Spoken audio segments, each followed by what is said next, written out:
हे guys, welcome back to another video. तर thumbnail बघून तुम्हाला समजलंच असेल रेसिपीमध्ये नेमकं काय आहे. तरीही मी परत सांगते की आज रेसिपीमध्ये आहे ते म्हणजे भरलेलं वांगं, तेही मसालेदार.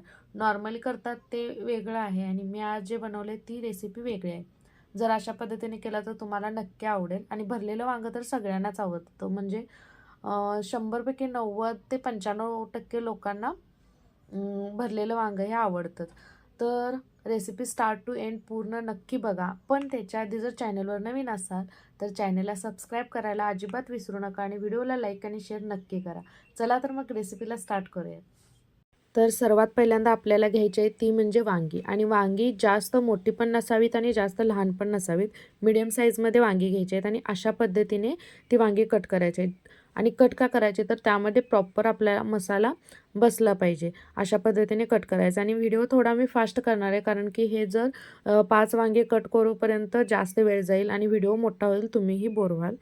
चला तर मग अशा पद्धतीने कट करून झाल्यानंतर आपण ज्या पाण्यामध्ये ती वांगी ठेवणार आहे त्यामध्ये थोडंसं नमक ॲड करून ते बाजूला भांडं ठेवायचं आहे. त्यानंतर मसाल्यासाठी शेंगदाणे आपल्याला व्यवस्थित भाजून घ्यायचे आहेत, जास्त पण करपूस भाजायचे नाहीत.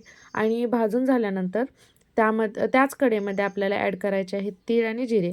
तीळ अर्धी वाटी आणि जिरे एक 2 ते 3 चमचे हे व्यवस्थित भाजून घ्यायचे. आणि जेवढा तुमच्याकडे खडा मसाला असेल तो थोडा थोडा वापरायचा आहे, जास्त पण वापरायचा नाही आहे. थोडा थोडा तुमच्याकडे असेल तेवढा तुम्ही खडा मसाला वापरा. त्यानंतर आता त्याच कढईमध्ये थोडं तेल ॲड करून त्यामध्ये आपल्याला खोबरं भाजून घ्यायचं. आणि शेंगदाणे अशा पद्धतीने जेवढी सालं निघतील तेवढी सालं काढून घ्यायची आहेत शेंगदाण्याच्या वरती, म्हणजे फोलपाट काढून घ्यायचं आहे. त्यानंतर मिक्सरच्या जारमध्ये शेंगदाणे, तो आपण भाजलेला मसाला आणि लसूण आणि खोबरं हे आपल्याला ॲड करून वरती कोथिंबीर ॲड करायची आणि हे सगळं मिक्सरला लावून घ्यायचं आहे. पण मिक्सरला लावताना त्यामध्ये थोडंही पाणी ॲड करायचं नाही आहे. आता काय करायचं, तो मसाला एका प्लेटमध्ये काढून घ्यायचा आहे आपल्याला. त्यानंतर त्यामध्ये एक गरम मसाला, घरचं तिखट आणि थोडं चवीनुसार मीठ. त्यानंतर ह्यामध्ये आपल्याला ॲड करायचं आहे ऑइल. ह्यामध्ये आपल्याला पाणी ॲड करायचं नाही आहे.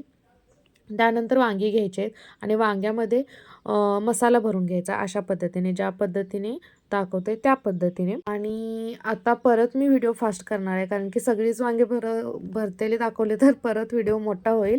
आणि अशा पद्धतीने वांगी भरून घ्यायचे आहेत. आणि माझ्याकडून एक मिस्टेक झालेली, मी व्हिडिओ शूटिंग करताना मोबाईलमधलं चार्जिंग बघितलं नव्हतं. आणि मेन प्रॉब्लेम काय झाला, जेव्हा मी फोडणी टाकत होते त्यावेळीच मोबाईल स्विच ऑफ झाला.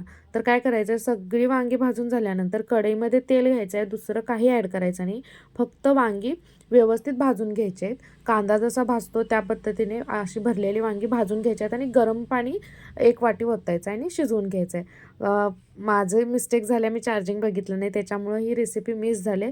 आणि कधीतरी मी तुम्हाला ही रेसिपी नक्की शेअर करेन. आणि ही वांगी शिजवून घ्यायचे आहेत. 15 ते 20 मिनटात वांगी शिजून तयार होतात. मस्त तेल सुटतं, बघू शकताय कशा पद्धतीने तेल सुटले.